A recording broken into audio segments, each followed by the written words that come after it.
everyone, and welcome to another episode of Canned Air, your tribute to pop culture. I am Jeremy Colley. And I'm Jack Doherty. And joining us today, boy, this was an awesome guest, an awesome conversation. We stayed on the phone for a long time, even after the episode was over, because we just had so much fun talking. Our guest today is a professional celebrity caricaturist, and he's done so many projects. Just to name a few, he's produced CNN's The History of the Sitcom, ABC's History of the Game Show, Viewer Direction Advised, which is a documentary I cannot wait to see. Him and his son going on a road trip where he's showing his son why all these TV shows and these places that these TV shows take place are so important.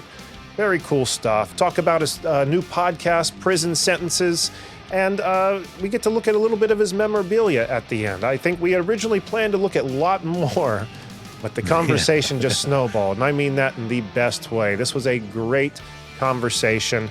We welcome writer, director, executive TV and film producer Marshall Jay Kaplan to the show. And again, what a great conversation, right, Jack? Damn. It was, yeah, it was. That was a long list of credentials on there.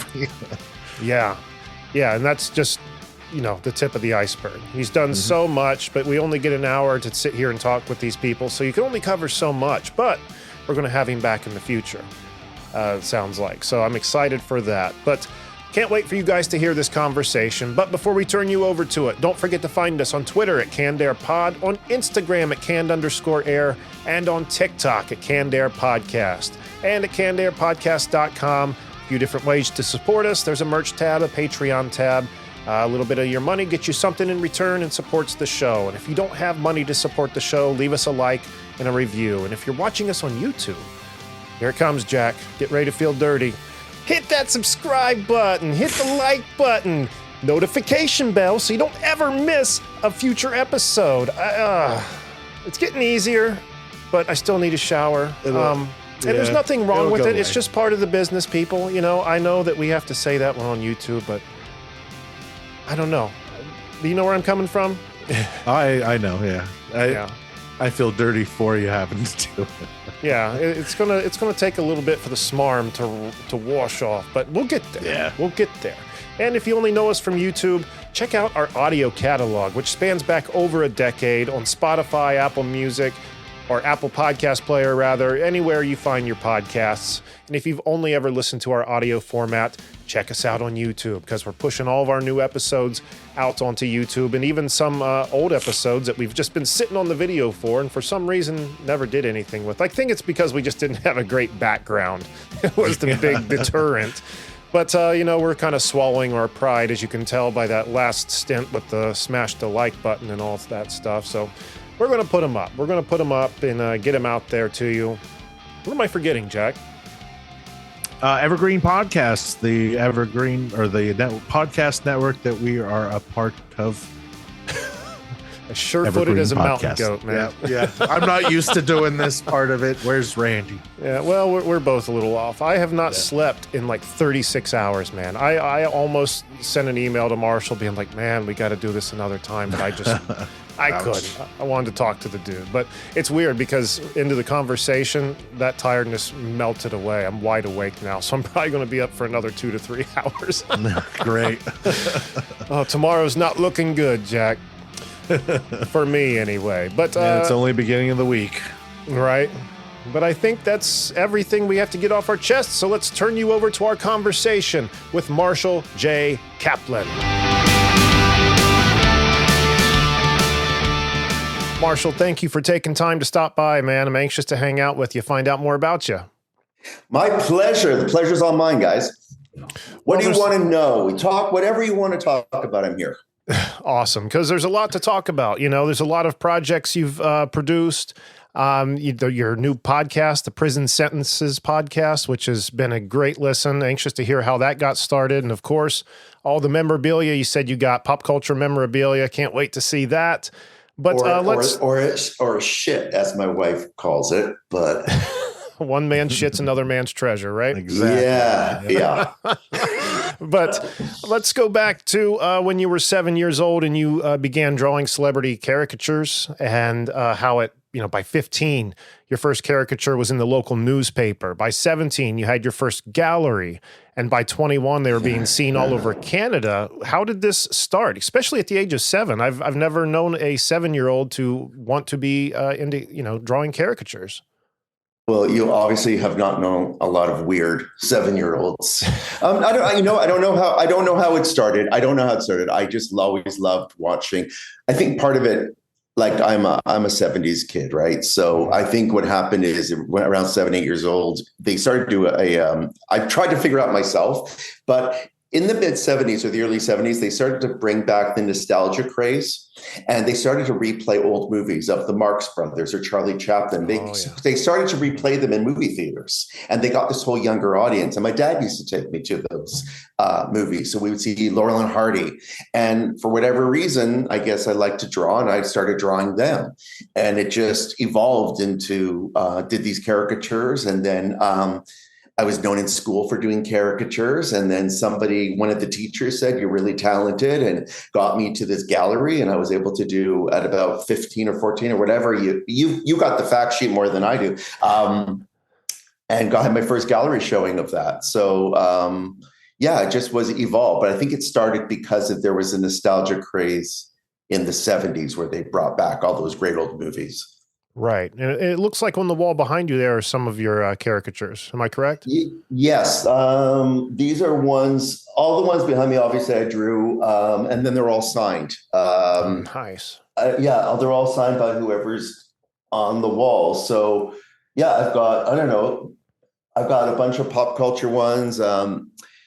The big one, which I'm going to get rid of, I want to change. It's Desperate Housewives right in the middle here. Okay. But I've got Todd Bridges is up there. I've got Screech from Saved by the Bell. Down there somewhere, I've got the cast of Batman, the original Batman.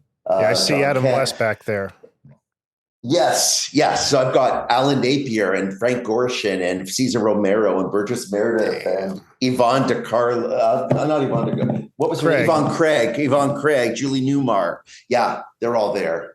And this is just a sampling. I've got about 15,000 caricatures signed. Damn. And on a wall you can't see is my favorite one. It's Lucille Ball. It just says for Marshall, Love Lucy. She signed it over there. What year did she sign that for you? Like what stage of her life career? Before her death. That was a joke. That was trying to be funny. I'm not sure. Trying to play cool and be like, yeah, really? Well, you said what part of her life did she sign it? It was pre-death. It was during. Okay, so she did her last series, which was called Life with Lucy, which was this horrible series. And I knew somebody who did her opening stand-up to warm up the audience. Oh, really? In the sitcom. And he knew my work. And he says, "I'll get this done for you and I'll have it signed." And that was probably my greatest piece to get that. I would say so. Yeah, it's awesome.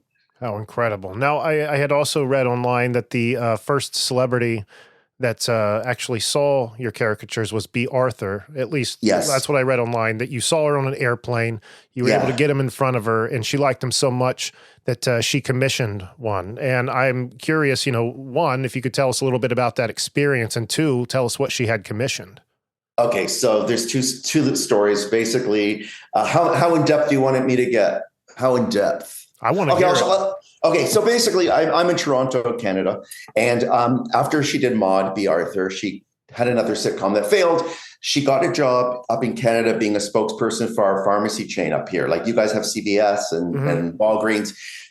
Ours was called Shoppers Drug Mart, and she was the spokesperson for it. Lo and behold, while she was the spokesperson, she got the Golden Girls. So she still had this contract where she had to come up to Toronto and still do these, hawk the wares of this pharmacy and go and do this hit show.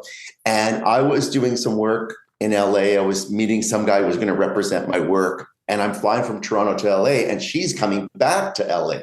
So we were in the same line boarding the plane. And I had my portfolio with me. And in there was a caricature of the Golden Girls. So I just went up to her. I said, Miss Arthur, I've got something in my portfolio you're going to love to see. And she says, okay, come meet me once we take off. So plane takes off. There was an empty seat next to her in first class. I sat next to her.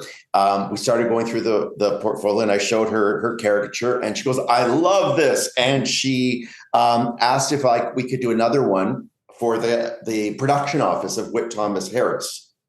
So I said, totally, if you get this one signed by all Golden Girls for me, I will do that other one. So they commissioned me to do the other one. And this is before the digital age. So I had to draw 2 caricatures by hand, no computers. And it hung in their production office, one of them. And the other one I had signed by all 4 Golden Girls. Wow. The second part, so if that wasn't great enough, the second part of the story, and you told me I could swear on this pod. How bad can I swear on this podcast? Swear away, man. Swear away, Marshall. So we were sitting. Explicit tag. Okay. So we were sitting on this thing. We're going through my different caricatures. Oh, there's Bob Hope and there's Frank Sinatra. And we open up the caricature to Bette Davis. And B goes, I don't do a good Bea Arthur impression. She goes, "This woman is a cunt." Okay, and there we go. And but that's a great part of the story. But anyways, and the funny thing is, I kept in touch with Bea for a few years after that, which was great. Really. So that's the Bea Arthur Golden Girl story. Yeah. How freaking cool! Yeah, I've heard stories about her. I heard somebody tell a story that I don't remember where they were. They were backstage at some show. Here came Bea, and they, felt bold, walked up to her and just started talking to her. And she started smiling and talking back, but whoever this was, I wish I could remember, was saying that during the conversation, you could see like confusion start to creep over her face. And then she stops, interrupts the person and says, "Do I know you?" And the person said, "Well, no, you don't." And she just turned on heel, middle sentence, and just walked away. And that was it. That was it. I thankfully never had that. I had that with one celebrity, not really that famous, but I was such a fan of the Dick Van Dyke Show, and I loved Millie Halper. And I saw her in a hotel somewhere, and she was in a wheelchair with her caregiver. And I said, "I got to tell you, I think her name was Ann Morgan or something." I said, "I just want to say I'm such a huge fan." And she said to the guy, "Can you wheel me away?" And I was like, Wow. "Oh, well, okay, Millie." Makes Thanks, you feel Millie. good, doesn't it? Damn. Mm-hmm, mm-hmm. Yeah. Oh, my God. Yeah. Then that led to doing caricatures for several other celebrities like Quentin Tarantino, Julia Roberts, George Michael, Bono, the list goes on. Yeah, it was pretty cool. Bono called me, loved his caricature. Elizabeth Montgomery loved hers. Bonnie Raitt loved hers. Julia Roberts wrote a really great. Julia Roberts wrote "You Seem to Have Me Down," and she doesn't even do stuff like that anymore. I've had people look at my collection, and Julia Roberts doesn't sign that. George Michael was the nicest guy ever, nicest guy, and he was very gracious. Signed my caricature, but yeah, Quentin Tarantino has my caricature in his office, framed, which is cool. Nick Cage too. Nick Cage also. Yeah, so it's really it's pretty awesome to be that 7-year-old kid drawing caricatures, and then they're hanging now in places, Reminds me of the old Brown Derby. Yes. Like how they used to have caricatures everywhere. Yes. It's funny. There was a couple online auctions. Sammy Davis's collection went to an online auction, and Ed McMahon. And some people text me, they go, the caricature that Sammy Davis has that you did for him is being auctioned off. And the Ed McMahon one too, and it was like $29. Like, that's it. That's all they're getting for it. But it was pretty cool. Like, the nice thing was that they kept it. They kept them in their home, right? Which was pretty cool. Yeah. I would say so. So are you still actively drawing these? Yeah, I'm still drawing. You know what? It's hard because as I've gotten older, I get busier and you get other things happen. But I'm still drawing. I draw. Sometimes I draw just because I want to have the celebrity sign it for me. Sometimes I draw just because I'm being nostalgic. I just have a list now. I sell a lot of my caricatures online, and T-shirts and all of that shit. So it is just a hobby, really. But like, I'm drawing now the guy from Deliverance, the boy with the banjo, just because I think it would make a cool T-shirt. And then I think I'm going to draw Stormy Daniels. I think that would be a interesting one. And just say something like a storm is coming or something like that. But anyways, if someone's topical, I'll draw them. If it's somebody, I think recently I'd never drawn. I love Blazing Saddles. I never drew Cleavon Little. I never drew Madeline Kahn. So I just wanted to do that because I drew Mongo, but I just never drew them. So I just wanted to. I'm glad you went with the banjo boy from Deliverance and not other characters, I gotta say. Oh, not the one squeal like a pig? Yeah, I don't want to see that character. No, the banjo boy, yeah. So I think certain ones could be a great t-shirt, and then just it's because I just want to draw them. If I love Ted Lasso, I go, oh, I'd like to do the cast just for my own personal, right. I'd love to caricaturize the cast, yeah. Wow. So then wherein does like directing and producing and all that take place? Like, where does that come into your life? When do you start doing that? I started doing that, I guess I was 40. I know I look 40, but yeah, I was 40, and I wanted to change careers. I was in advertising for 20 years. So basically the way it was, I was working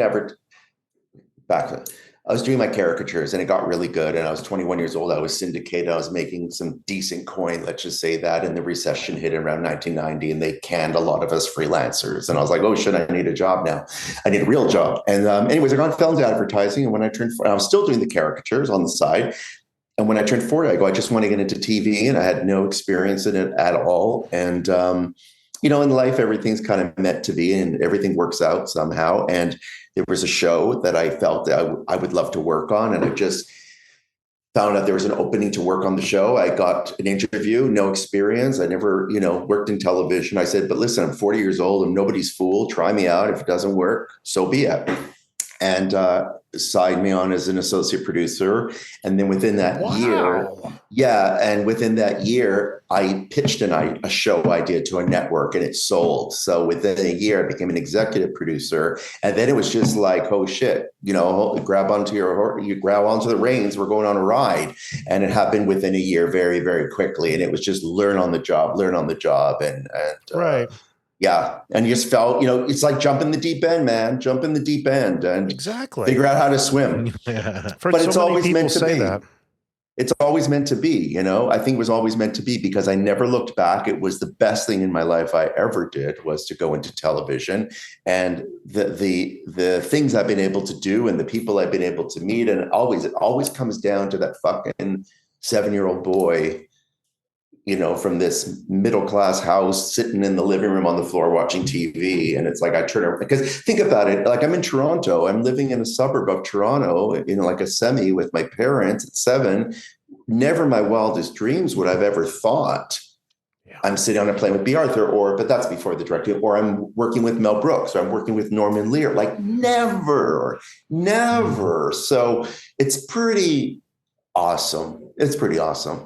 Yeah, I would say so. I've never heard somebody, I've heard stories of people who have no experience jumping into the entertainment industry, but typically starting off as, very low on the ladder, but not like their first job being in like producer. Yeah. And then within a year being the executive producer. That's incredible. Yeah. I think, you know what, somebody years ago, this really great agent named Tom Corman, may rest in peace, he said to me that whether it be television or any creative environment, success comes in by luck, timing, and talent, and in that order. Not that I'm not talented, but a lot of times it's the right place and the right time, and then the talent can come after that. And I believe that very much. And I believe in my case, I decided to change careers at 40. I decided that show was on. I decided to go reach out to them. But then I actually succeeded because I was good at my job. Right. But also true, I wasn't 21 years old. I was 40. I had some life experience getting into the industry. That's true. I wasn't shy on the phone. We need a location. No problem. I'll get on the phone and book something. I wasn't shy. Yeah. You weren't It's not always the younger guy you go for. Yeah, right. Not a snot-nosed kid being like, well, how do I do that? Can you show me? Right. Like the kids, no offense, but the kids today, like even in producing, like I find it's easier to, if I want to get a celebrity on a show, I'll get on the horn. Like I'll get on the phone and call them and speak to the manager or whatever. And then I'll talk to some people who are like, I'm not going to put anyone down, but there's a lot of the young kids that go, did you do this? Did you do this? Oh yeah, I sent them an email. No, get on the phone, call them up, speak to them live, because your emails come with 500 emails, and they're not going to, yours isn't necessarily going to the top of the pile. Right. But it's all about, I sent them an email. I messaged them on Instagram. I love the vocal burn you added there. Yeah, definitely. Really added the effect. Just nailed it right there. Okay, yeah. Shows my age now, totally. Like, yeah, there's that, what is it called? What is that term called? An inflection? What is it called? Or when people talk like that? It's an inflection. Just It's like an inflection. They have the upper inflection when they're talking. And then Right, there's people the that inflection goes up that way. Or there's people, you ask them a question, they answer it with a question. Oh, yes. Yep. Everything has a question mark. Right. Or it's like the people at Starbucks have that inflection where it's like, I want just a tall latte. Can I have your name? What? Just talk to me normal. What's your name? Yeah. Anyways. Are you that tired? Jeez. Yeah, right. You're 21 years old. You make coffee all day long. Not hard. Not the real world. Yeah. All right. Let's jump back to 1991. Sounds like this is your life. Is Ralph Edwards going to come out with a book at the end? No, he just might. You never know. Just making sure. But in 91, you began writing the entertainment column, Where Are They Now?, which also featured your caricatures. Yeah. But which down the road led to your show, Totally Tracked Down. And I was wondering if you could tell us a little bit about the column and how then it led to this show. So it's interesting. So what happened, like I told you, I was working television, newspapers, that I got laid off. And then I thought, well, you know what, how do I get back in? How do I create something? So I created a column called Where Are They Now?, where I tracked down celebrities that had fell off the radar that used to be big, and where are they now? So I would find them and interview them. And rather than a photograph, I sold the column as an idea where I'm going to give a caricature. So let's say it's, Dick Sargent from Bewitched. I'm going to use that as an example. I interviewed him, did the caricature. So it was more of a unique column. And I was self-syndicated, and I got into about 65 papers across North America. And then when I got into television, I was still doing the column, and I was pitching shows, and it was the channel did a lot of pop culture stuff on this channel. And they said, well, we're looking for, I go, what are you looking for? And they go, we're looking for kind of an 80s show. And in the middle, and this is where my advertising came in. And I said, well, what about a show called Totally Tracked Down? And I use that totally term from the 80s. And they're like, what do you mean? And I said, well, I actually write a column where I track down a celebrity and write about it. And maybe it would be a 6 degrees of separation to get to them. And it was sold on the spot. It was like, write it up, because that's actually perfect. And we wrote it up, and the concept, and then I showed up to present the concept, and I brought I get tons of letters from readers, and I dumped it into this network's boardroom. And they walked in, and it was all my letters from these readers across North America. And it was me sifting through and saying, oh, let's find out. They want to know where, Lenny and Squiggy are today. Let's go find them. And that was the show. And we got nominated for the Canadian Emmy for Best Reality Series for that show. Wow. That's the Gemini Award? Yes, Jeramy Award. And the thing was funny because I pitched it as a producer, and they asked me to star in it because I was the guy that actually wrote the column. I pitched it just as not with myself on it. Right. I pitched it just as a concept and said, no, you're going to host it. I was like, all right, I'll do that. So it was it was like meant to be. It's like my column became a TV show. Yeah. And so cool. Can this still be seen? Somewhere, the odd time people will Facebook message me and they say, oh, I just saw this show. It's great. I'm like, I don't know where it's playing, but people find shit out there. Like they're going to find the porn I did in the early 70s. I'm sure someone will find it. We'll have a link to it in the show notes. Yeah, you better believe that's going to be. It was a Jewish porn film. It was called Debbie Does Nothing. Yeah. Still want to see it, I guess. I don't know. Yeah, no, you don't. No, you don't. It's still out. I'm still out there. I think YouTube has stuff like it's just funny. Okay. The minute something hits the net, it's there forever. Shit's there forever. I'm really jealous that you got to talk to Dick Sargent, man. Can you tell us what that was like? For people who don't know, he was one of the Darrens from Bewitched. Yeah, he was the second. He was the second Darren, and he was okay. It wasn't my favorite. I just felt he was kind of, what's the term now? Meh. He was meh. It was just, he wasn't fun. And I try to be very animated when I interview people, and I just found him meh. It just nice enough. Not any great stories. Like people I remember they interviewed Joey Bishop was crazy in the there's certain people that you just get off the phone, John Aston, and it's just certain people you just go, oh my God, I'm talking to John Aston. And then Dick Sargent was kind of like, oh, okay, I see why you're the second Darren. Yeah. I think we lost somebody. Where did he go? Where'd Jack go? That happens. His internet's been giving him trouble, but we're just going to persevere and move forward because I guarantee he'll just jump right back in eventually.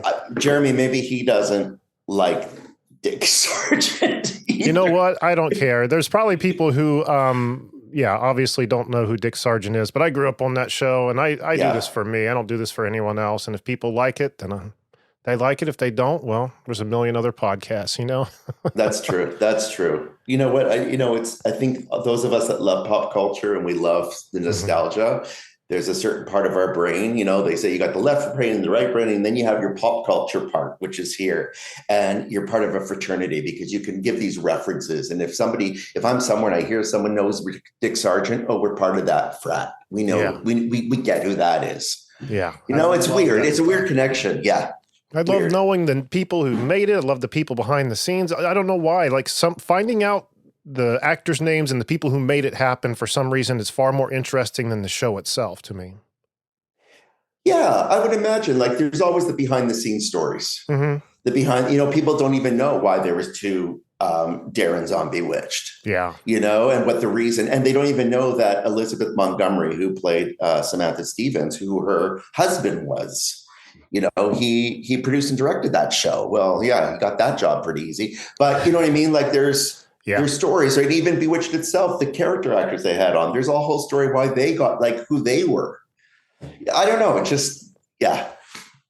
The Batman, you mentioned Batman earlier. Look at all the amazing people that were on Batman. And that was because they couldn't find work at the time. Burgess Meredith wasn't doing stage plays or films anymore. Caesar was no longer the Latin lover of MGM or whatever 20th Century Fox, I think he was at, musicals. It was they hired these sort of faded film actors to play these villains.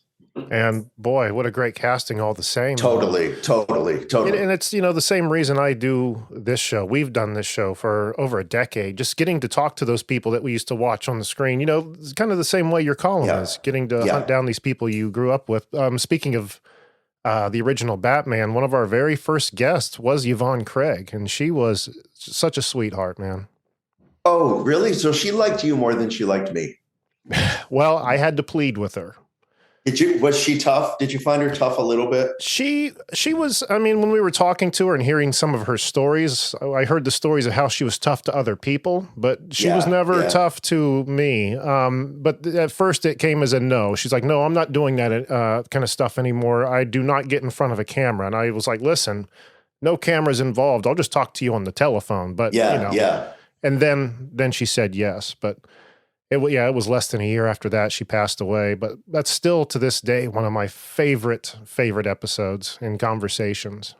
Well, I'm glad you had a nice time with her. Look, I had a very short experience with her, and it was okay. Again, it was okay. I don't think she was in the greatest moods. I don't think it was personal. I think people are human. They have shitty days. But I'm glad you had a really nice experience with her, especially because you're a fan of that show. So you're able to interview someone from it. That's awesome. I'm not just sitting here trying to brag or anything. You just said that we both come from that same fraternity. I know you would appreciate that. But on the other side of that coin, there have been people that I've had on the show where have a reputation of being extremely nice. And then when they get here, they're just, not the person you were expecting and kind of a letdown. But like you said, they could just be having a shitty day. Yeah. You know what? And I didn't take you as bragging. I just took it as you were just sharing. So Okay, good. Please don't think of it. And also, if it was bragging, it would have been a good story, and it wasn't. So I would have. It was bragging. It means I would have been impressed, and I wasn't. No, but that's just sharing. You're sharing information. Just like if I'm dropping names of people I met, that's just because I know you'd appreciate it. Appreciate it, And people don't realize, like, people like us, when we're growing up with these television shows, and I wouldn't necessarily say that they're heroes. They're just people that were in our living rooms week and week and week, that to be able to sit with them, it's just the coolest thing, because it's like, oh my God, I don't have to watch the rerun of you. I'm actually going to talk to you live, which is so cool. And half the interview, you're asking questions, and the other half of the interview going, holy shit, I'm talking to this person. Yeah.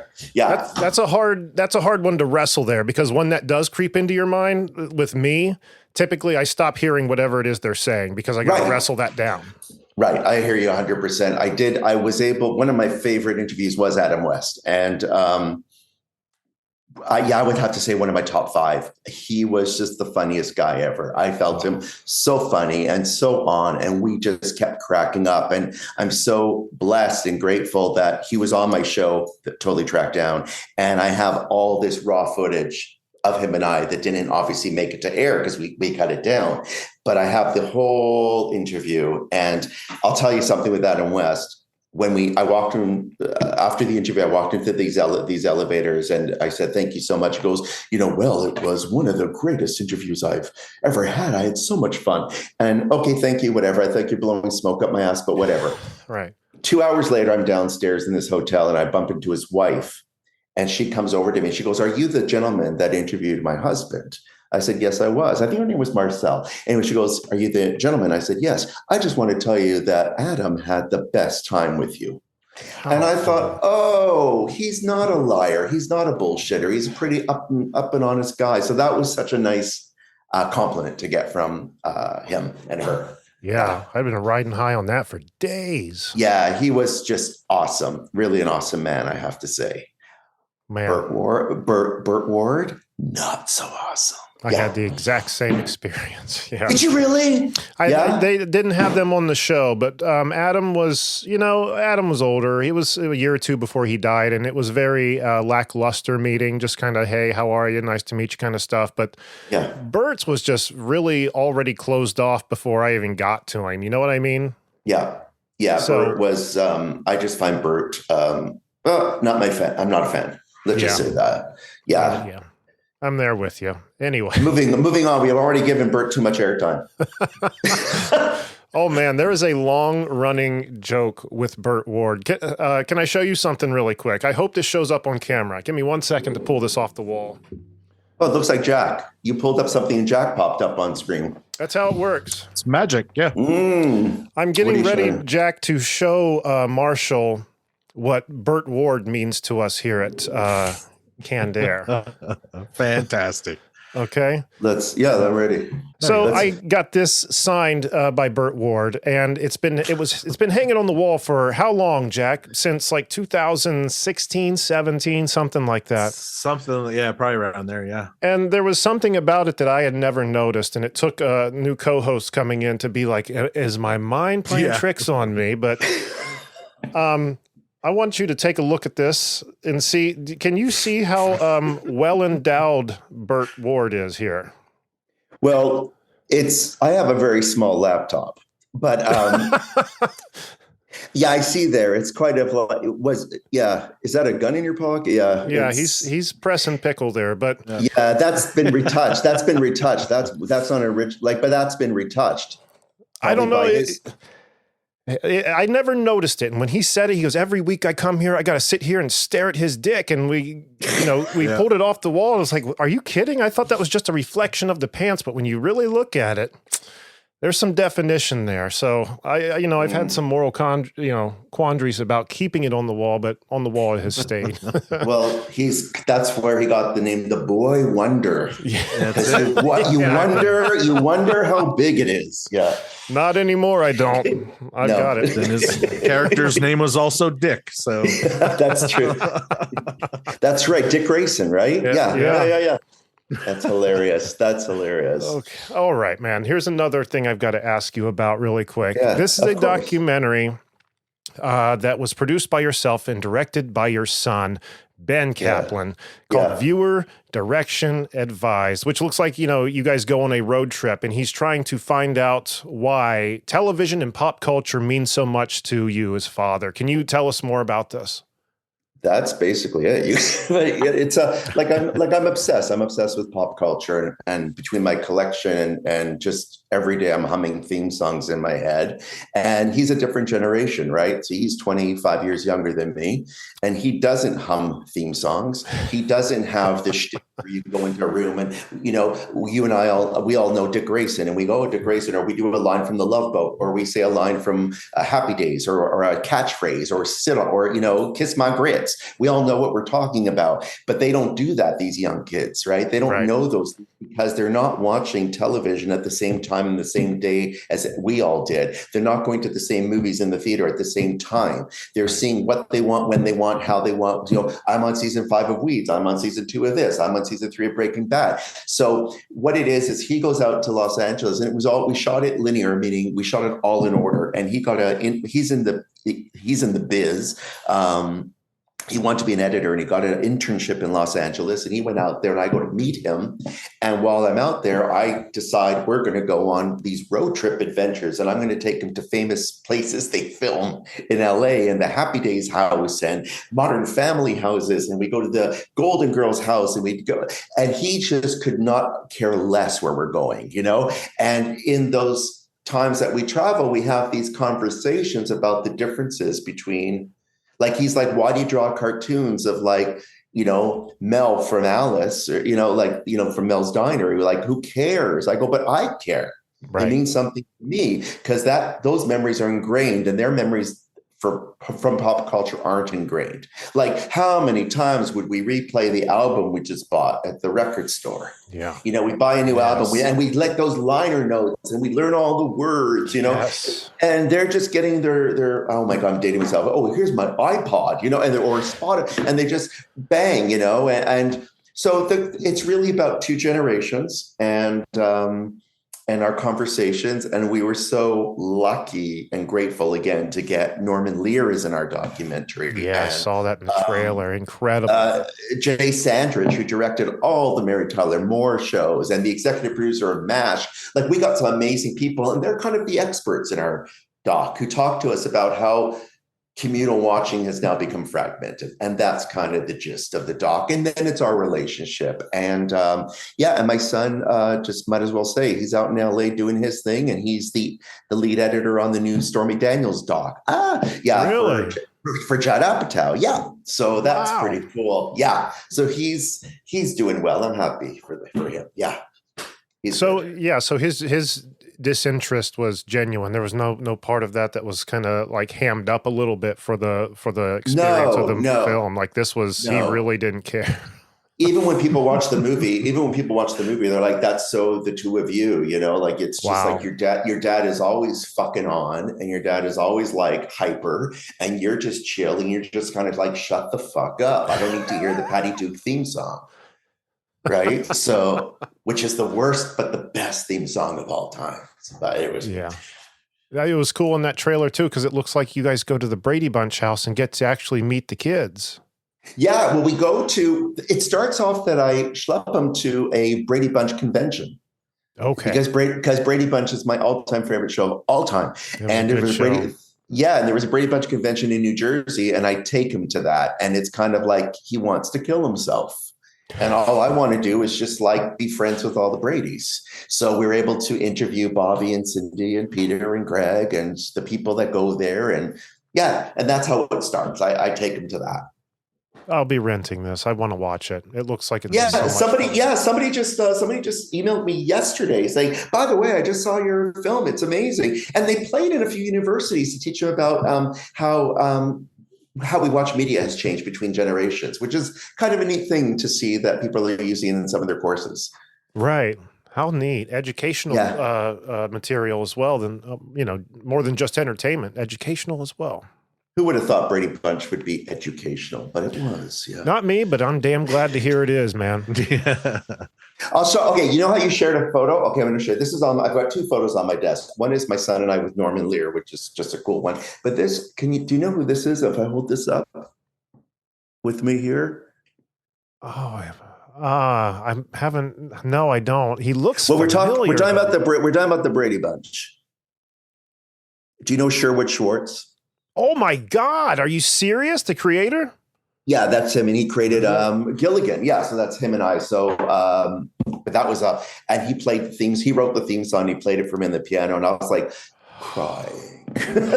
No, I think that's probably the first time I've ever seen him, like a picture of him. I've seen his name on the screen a million times, but a million times. That's him. Yeah, that's him. He's awesome. He's awesome. Wow. So I shared that with you. There's two. I don't have any pictures of my family on my desk. It's Sherwood Schwartz and Norman Lear, and that's it. Yeah. Well, I'm glad it wasn't a picture of Sherwood Schwartz with his penis pressing against his pants. I'm glad that wasn't the case. Oh, did you want to see that photo? No. Keep that one back, Marshall. It's called Sherwood's Island. Yeah. Sherwood's Bunch. Sherwood's Bunching. Sherwood's Pickle. Yeah. Here's a story about a guy with a big penis. Anyways, yeah. Wonder how that would sell. Oh, it would. It would. You know it would. Well, this day and age, probably very quickly. Probably. There would be the Brady Bunch on OnlyFans. That's how it would sell. Yeah. There's got to be a parody out there somewhere, but we're going down a penis path that we shouldn't be going. We're going down a bad road. This is how it always happens when Burt Ward's brought it up. I know. I couldn't help myself, Jack. I mean, come on. What's the point of having it if you can't show it off? Right? Yes. Yeah.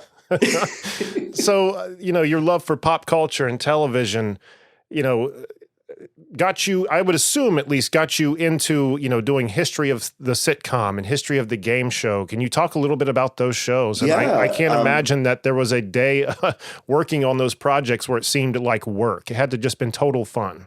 And I'll tell you, so my son and I do this movie, and that's how I got the job on CNN's History of a Sitcom. And it was amazing. It's a domino effect. Someone saw that movie and said, you're one of the perfect guys to be one of the producers of it. So I was an executive producer of it, 8 episodes, History of the Sitcom. And again, it's a pinch me gig. I secured 85% of all the people you see in that series, their interviews, and then be able to sit with them and interview them. And you know what an interview is like. You're sitting with these icons and they're sitting, 2 feet from you, and you're sitting 2 feet from them, and your knees are this close or touching, and you're there for 2 hours talking to Barbara Eden and Ed Asner and Bob Newhart and Mel Brooks and Dick Van Dyke and Carl Reiner and Marion Ross and Don Wells and those are just like Judd Hirsch and wow. Yeah. So that was that was one of those shows where I was really hard to separate that. Oh my God, I can't believe I'm doing this moment to when I'm interviewing them, to paying attention to what the questions are and the answers. And I know there was one day we were filming at Carl Reiner's house. And I got Carl, I spoke to him on the phone. He agreed to do the interview. Mel was not getting back to do the interview. Carl said to call Mel and say, he's doing it, so he better do it. Mel better do it. So I called him. Mel said, okay, I'll do it. And then Dick Van Dyke was not getting back. And Carl again said, here's his cell. Call Dick and say, Mel's doing it, and I'm doing it, and you're doing it. So I called Dick, and then so I got all 3 to agree to do this interview. And they all were at Mel Brooks. We interviewed them separately, but there was a moment at Carl's house where Carl was there and Mel was there and Dick Van Dyke was there at the house. And my wife knew that was the day that was all happening. So we finished the interview and the day filming, and Carl it was the best because Carl invited me up to his office. I was with him for an hour, just hanging out with him. But I got into the car, and all I did is I called my wife. I said, okay, I got to let her know how it goes. And I was on Sunset Boulevard, and I call her, and she answers, and she goes, she knew I was gone. She goes, how did it go? And she just goes, how was it? And I pulled over the car on Sunset, and I just started sobbing I couldn't even talk because I just was letting out everything that the little boy in me was just holding in while I was filming. And I was like, again, never, 8 years old, I'm running to see Young Frankenstein and in the theaters and The Jerk with Steve Martin and Carl Reiner and watching the Dick Van Dyke Show. And then you're there with all three of them, like, fuck me. Right. And, and I didn't want to forget any minute of it. And I also those emotions just overtook. And, yeah, still to this day, probably the coolest thing. Like even now talking about it, I get emotional. It's just understandably. It's just awesome. It's just awesome. Yeah. So that was a highlight. And the other highlight for me, really funny, was I got to interview, and you guys will know who this is, but Adrienne Barbeau. It was like, because she was on Maude, but also it's like, oh, I had such a crush on her. And I was able to sit with Adrienne, and I'm like, she's like, yeah, Marshall, my eyes are here. But I was like, she was just so awesome. She was so nice too, which was great. Really, really great. That's what I was going to ask, if it lived up to your expectations. It did. Totally. And the thing too is I feel when I do interviews with these celebrities, I know the shit. Like I know their history. I know their careers really well. I know that Adrienne created the role of Rizzo on Broadway in Grease. A lot of people don't know that. So I said when she came in, I said, everybody, I said, Adrienne Barbeau is here, obviously from Maude, but really for those of you who don't know Maude, this is the original Rizzo on Grease. And she was like, holy shit. And then it's like, my career. And she respects that I know what she's done. And it makes our conversation better. Yeah. Yep. She was amazing. She was amazing. Yeah. All of them were amazing. There was one day too, you appreciate this. We had 3 interviews in a day, and it was Billy Gray from Father Knows Best, Tony Dow from Leave It to Beaver, and Barry Livingston from My 3 Sons. And it was just like, oh yeah. In comes, what was the Father Knows Best kids' names was, I can't remember. Anyways, it was just famous TV kids. Oh, here you go. Yeah. That's what our days were like. Judd Hirsch is leaving. Linda Levin's coming. Cloris Leachman's arriving. Hal Linden is coming. Danny Bonaducci is coming. Kim Fields from Facts of Life is entering. It was Jamie Farr is leaving. This one's coming. That's what the day was like. Those were our days in studio. It was crazy. Oh my God. I'm pretty jealous. I'm pretty jealous. How nerve-wracking though. Were you over the nerves of it at that point though? I mean, was it just another day at work, or were you still choking down nerves with every new person that came through the door? No, I'm never nervous to interview anybody. To me, I'm just excited. And the nerves for me was just like, oh, we're talking about Maude. I just hope I get Adrienne Barbeau in the chair. Oh, we're talking about Taxi. We got to get Judd. We got to get, I just wanted to be able to secure those celebrities. That was my biggest fear. Just locking them in, locking those people in. There was one woman who I really wanted, and COVID was kind of coming out, and they were still leery of doing the interview. And it was, she was so lovely on the phone. Barbara Feldon, who I was dying to interview, Agent 99 from Get Smart. And, she called me personally to tell me, no, she just is not comfortable doing it. But I did get to interview Marlo Thomas, which was really cool. Oh, wow. Really? Yeah. So that was cool. Anyways, enough of that. Just all good. All good vibes all around on that. And the game show spun from that. So what happened was they called me when the history of game shows for ABC got greenlit. They called me and they said, we need you to help direct and get these people on the show. And, we did a segment on the Gong Show, and I got Murray Langston, who played the unknown comic, to sit in the chair. And I said, yeah, you're bringing your fucking paper bag. And he goes, absolutely. And he did that. He started off the interview with the paper bag on his head when I interviewed him. Yeah. So I was able to secure for that show too. And that was why I was brought onto that one. Yeah. Damn. But all because of the one I did with my son. That's how it started, because of that. Are you going to eventually write all this into a book? It sounds like you need to. Who's going to read it? You guys. I'll sell 2 copies. Read it. Damn. Sure.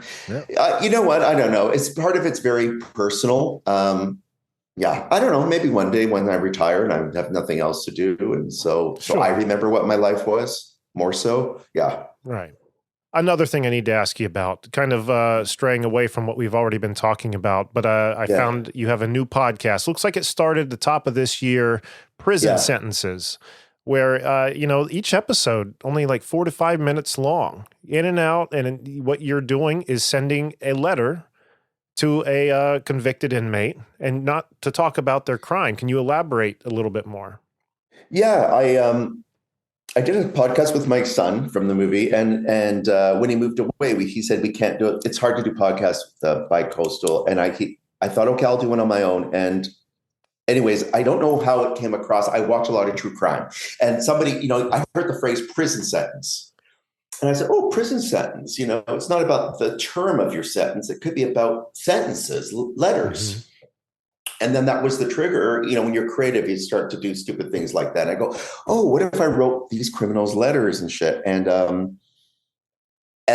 then I don't know how it came to be, but I said, okay, I'm going to do what nobody else does. I'm going to write them about things that aren't about their crime.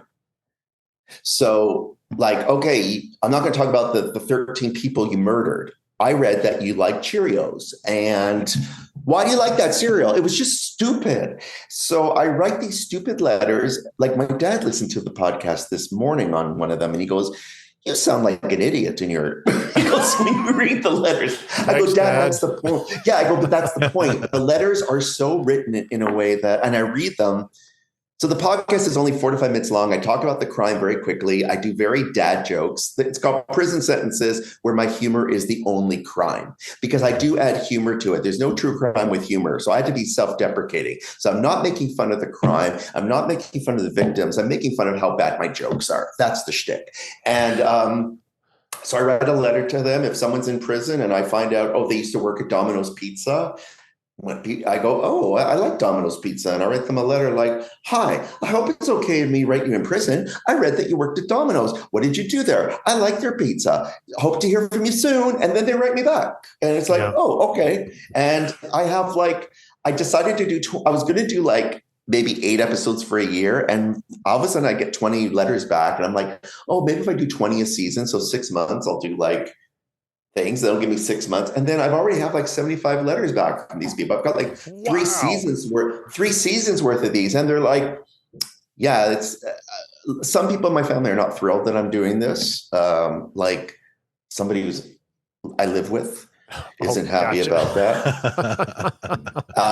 But I always say to her, oh, guess whose letter? I just got Elizabeth Holmes wrote me back the other day, the Theranos lady who she wrote me back. BTK has written me back. Bruce Davis, who worked with Manson, John Gotti, horrible people. And Joe Exotic. Oh, really? So a lot of these aren't out yet, because no, Joe Exotic's coming out in 2 weeks. I tried to sprinkle the heavy hitters. You know what I mean? I started with my Manson. Yeah, my Manson was the first letter I wrote to a prisoner. It was only because I always felt he was weird, and I did a caricature of him, and I sent it to him in Corker in prison, and then he writes me this whole fucking letter back about his looks. And I thought, and every time people hear about my autograph collection, friends or family, they go, "Can I see the Manson autograph?" Which is so weird, so macabre. Anyway, so I don't know much about podcasts. You guys know more than I do, but all I know is I go to the stats and I'm like, oh, there's a lot of people who are listening to this little thing. Which is nice. And you see the buildup. It's oh, the minute it airs, it's no longer one listener. It's oh, there's quite a bit of people listening to this one. Yeah. Did you have a chance to listen to an episode? Did you hear? I listened to the Gotti episode. Yeah, it's stupid. But it's just, well, I'm saying it's stupid in the sense that it's a stupid little podcast. It's ridiculous. I write a letter about something and I use my stupid dad jokes in it, right? but there's no stupid dad jokes. They're all true. Amazing. Yeah. But it's heavy talking to someone like that. Like you said, the horrible things they've done, and you kind of, balance that with the dad jokes. It's a great balance there, I think. I think so. Somebody said that my wife actually did listen to it. She said she thought it was cute. And I thought, okay, that's good. But BTK, it's BTK, what am I going to talk about? How many people you raped and murdered? It's terrible. I don't want to go there. Yeah. But I heard that he worked at Coleman that makes the camping equipment. Yeah. So I asked him about, did he ever go camping? And what did he make? And he tells it I got a 2-page letter from him about when he camping with his family and what they did when they were camping and what products he made. And that to me is sometimes a bit more interesting. It's like saying, like they're opening Yeah. up about something they don't normally talk about. That's anyway. So that's my little, it has nothing to do with celebrity. It has nothing to do with pop culture. It just well, maybe it is. I think I a would lot say of so. true crime is pop culture now. It's very much so. Yeah, it And is. Joe Exotic, and all these people, what's his face? Durst. And what is that his name? What's the guy's name? Not the staircase, the guy who, it was a true crime doc and he actually admitted something. He went to the bathroom and they got it on tape. Oh, that I don't know. No, I'm not sure. I forget which one, but it was like Fred Durst. I don't know who. I can't recall. Anyways, it's become, criminals have become part of pop culture, and Absolutely.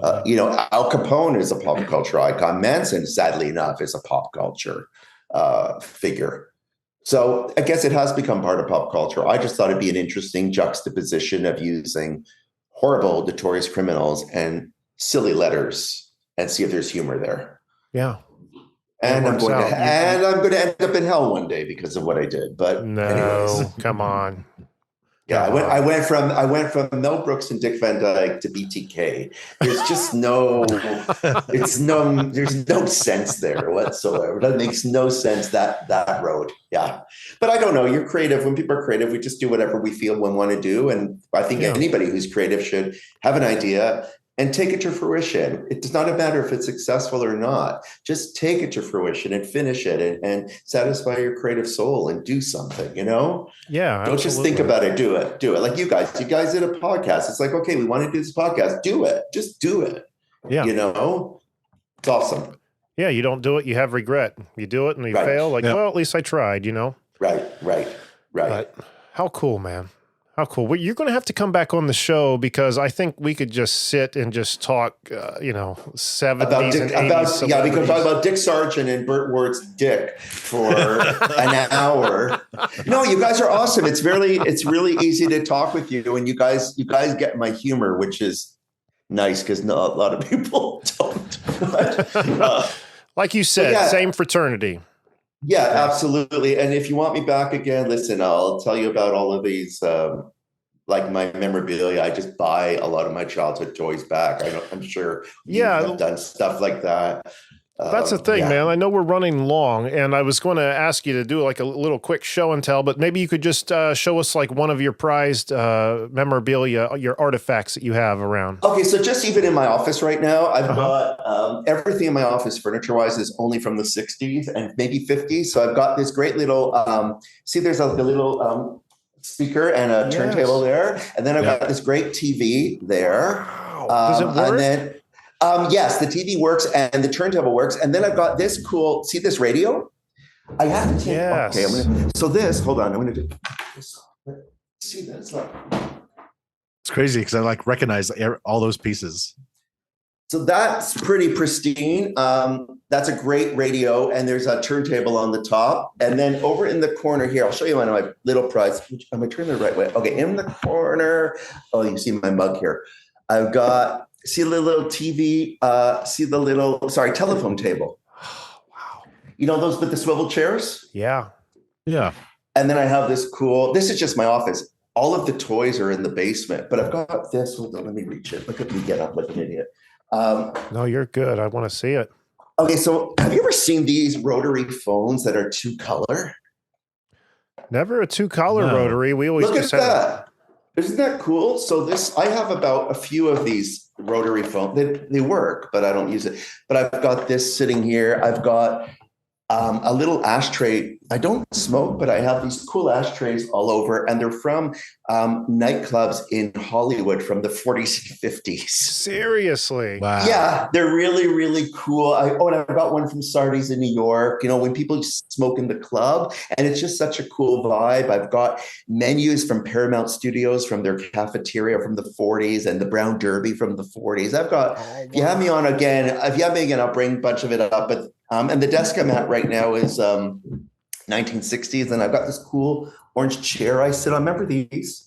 Yes. Oh, yes. But yeah, total time travel in my office here. But yeah, I love this shit. And And what my wife calls it shit. She's like, what are you going to do with all this when you die? I said, I don't know. I'll be dead. Burden you with it? That's someone else's problem. Yeah. It's someone else's problem. I say the kids will take it. The kids don't want it, but to me, it makes me happy. Like I walk into this space and it makes me happy. It makes me feel I'm at home. It makes me feel nostalgic. The movie that my son and I did, there was a line somebody said to us in the movie, and it was about pop culture and nostalgia. And the line he said was, it's comfort food for the soul. And I'll never forget that line. And that's really how I feel when I look at something from my childhood or pop culture. It makes me feel good. It's that home-cooked meal and for my soul. I'm getting so deep here, but yeah, that's kind of... I know exactly what you're talking about, though. Yeah, exactly. Yeah. So if you want to have me back, I would be more than happy. You guys rock. You're really awesome to chat with. I really appreciate it very much. Thank you, man. So are you. I love your appreciation for all that stuff. And we definitely will, because that was definitely a big chunk of the episode. I wanted to spend time looking at memorabilia, but we just got so wrapped up in talking about all these things that we love that it's like, By the time we finish, the three of us are memorabilia. That's what ended up happening. Yeah. Someone's gonna buy us on eBay. Yeah. Now, you had mentioned earlier a website where people are able to buy some of your caricatures and stuff like that. What's the name of that website? Oh gosh, if you go onto a site, it's really cool because I don't have to do anything. It's called TeePublic. Okay. Oh, okay. TeePublic. Okay. And if you look under TeePublic, I think it's called Cartoonist Guy. I think I called it Cartoonist Guy. And all of my maybe I'll give it to you after if you want to post the link, but it's really all of t-shirts. If you want to buy a t-shirt of Flo from Alice or the Honeymooners, or it's all my caricatures up there. You can get mugs, you can get t-shirts. And the nice thing is I just upload the artwork and this company produces it, ships it off and whatever. So I just like that people are enjoying my work. That's all. See, that's how we do our merch. And it's so much better that way because you don't have boxes of inventory sitting around cluttering up stuff.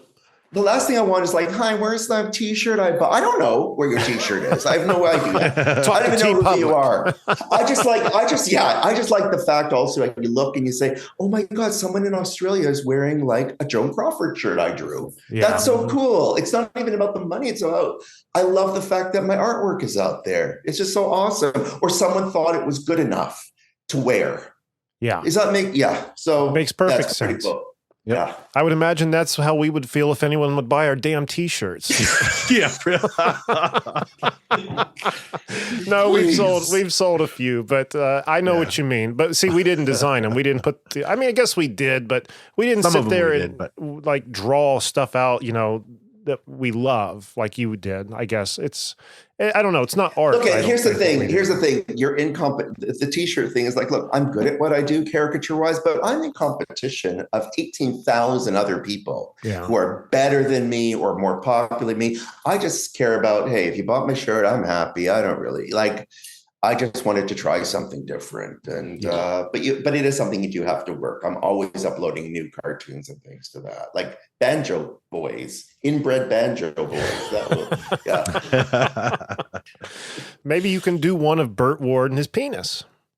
I don't have paper large enough for that.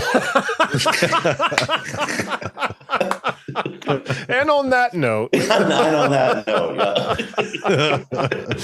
Oh, my God. Marshall, thank you so much for taking time to be here. We are definitely going to do it again. I want to see more of the stuff you've got in the basement around the house and just hear some more stories. So we'll definitely hook up. I'll link all the stuff we were talking about, your websites and some of the projects in the description below. But once again, Marshall, thank you so much for being on the show with us. You guys rock. You're really easy to chat with, and it's nice to share our love for pop culture. I really, we're our own fraternity. It's so cool. But I appreciate the time. And next time I'm going to have a shitload of stuff, and you're going to say, why did we have this guy back? Yeah. No. We're the right people. Guarantee you won't happen. We're the right people for that. We'll see what happens. Yeah. I'll bring Burt Ward out from my basement. Bye, guys. Thank you. Thanks, Marshall. See you, Marshall. Okay, everyone, and there it was, our conversation with Marshall Jay Kaplan. I want to thank him so much for being on the show. We are in the same fraternity as him, right? I mean, Heck yeah, we are. after that conversation, we got to share the tale of Burt Ward's dick with him, ladies and gentlemen. Now, That was strange coming back from my little network issue and then hearing that's where the conversation went straight to. I leave it, But I was able to Jeremy jump right alone back with in him with for it. 2 seconds, and they're talking about dicks. Oh, but it was so much fun talking with him, and we're definitely going to have him back in the future. So look very forward to that. And I know you can find him on social media, like on Instagram at TV_producer_guy. It's a private account, though, so maybe I shouldn't be giving that out. I don't know. How's that work, Jack? Should I? If it's just his private account, if he deems you worthy, you'll get in. I guess that's how it works. So that's the question, people. Are you worthy? Because Canned Air's Yeah, worthy. what is? Yeah. Well. And you can find his podcast on Instagram, too, at Prison Sentences Podcast. And I can't remember the name of the... it was T-Republic. He's going to send us a link that by the time this is out, there's going to be a link in the description below to take you over to get some of his merchandise with all of his different caricatures on them. I can't wait to take a look at them because they sound awesome. But, yeah, The link to his porn we decided not to put up, so sorry about that. Yeah, you're going to have to go do your own digging on that one. But once again, I want to thank Marshall so much for taking time to be here. It was awesome. Can't wait to do it again. But until then, Jack, why don't you tell these lovely people what they can find on the website? Go to cannedairpodcast.com where you can listen, like, follow, subscribe. You're not nearly animated enough. I know. You got to get both Look as hands good as I working, thought it was. working in tandem together. I can't with my mic stand. It's in the way. We're too fucking old for this shit. I know. We're just All going to just be humble. Like, just please like our stuff, people. We ain't asking for much. We're going to be clutching our hat in front of us as we tell you to like our stuff. I don't know. Maybe I'm overselling it. There you go.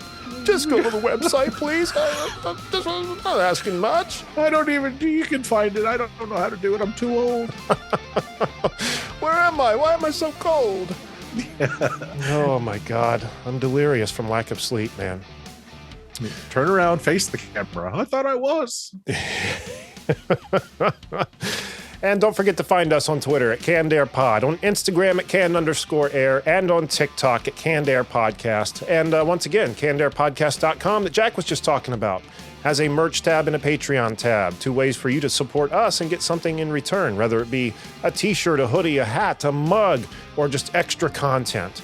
It's all there for you. And if you don't have the money to support us financially, then just leave us a like and review. That's absolutely free and helps us out so much. What am I forgetting, Jack? Oh, that's it. Evergreenpodcasts.com, our network. Check out some of their podcasts, but listen to us first. There you go. I like that tagline. And quick note to the listeners. I say that every week to you or Randy. Hey guys, what am I forgetting? I'm not forgetting about Evergreen. I just say that because I feel like I got to let them talk too. But you know, yeah, give us a reason to say something. All right, ladies and gentlemen. Well, I think that's going to do it for this week's episode. So until next time, I'm Jeremy Colley. I'm Jack Doherty. Thanks so much for listening, everyone, and be excellent to each other.